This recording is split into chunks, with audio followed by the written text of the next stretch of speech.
بر یکدیگر حسد نبریم، در حق یکدیگر بخیلی نکنیم.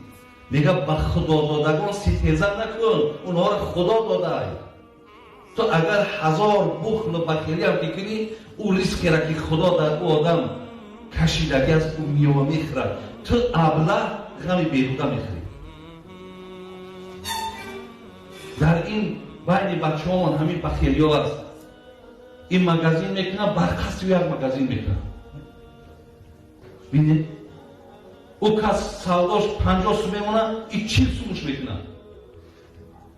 آیا همه برادر دینداریه، همه اسلامداریه؟ این نیست برادرای عزیز.